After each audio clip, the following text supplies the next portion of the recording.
Hi friends, இன்றைக்கி நம்ம பார்க்க போது நேதாஜி சுபாஷ் சந்திர போஸ் பற்றி பார்க்க போகிறோம்.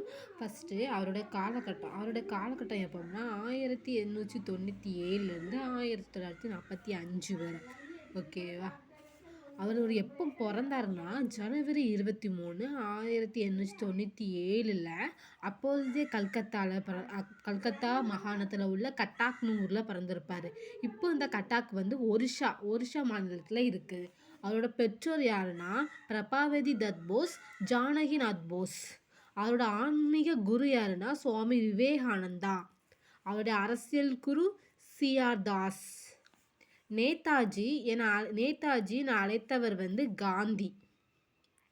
நேதாஜியோட மீனிங் என்னன்னா மரியாதைக்குரிய தலைவர். அவருடைய புகழ்பெற்ற வாசகங்கள் என்னன்னா டெல்லி சாலோ அப்படி சொல்லுவார்.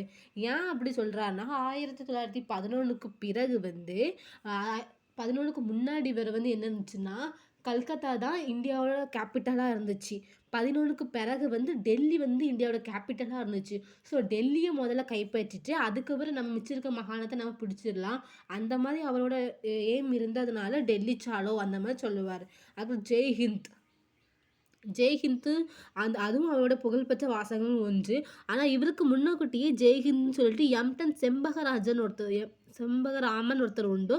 அவர் வந்து 1907 சொல்லியிருப்பார்.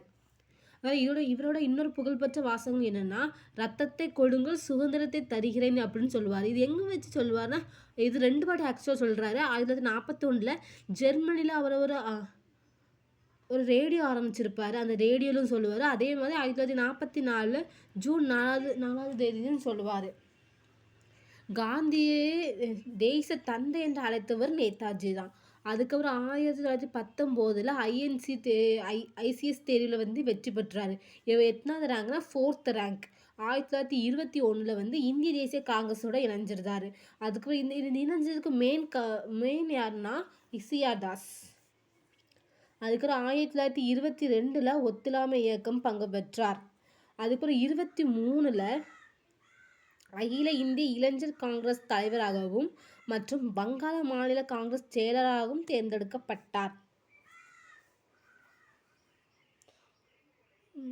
அது 1928 நேருடன் இணைந்து இந்திய சுதந்திர லீக்னு அப்படி ஒரு கட்சியை ஒரு அமைப்பு அதை தோற்றுவித்திருப்பார்.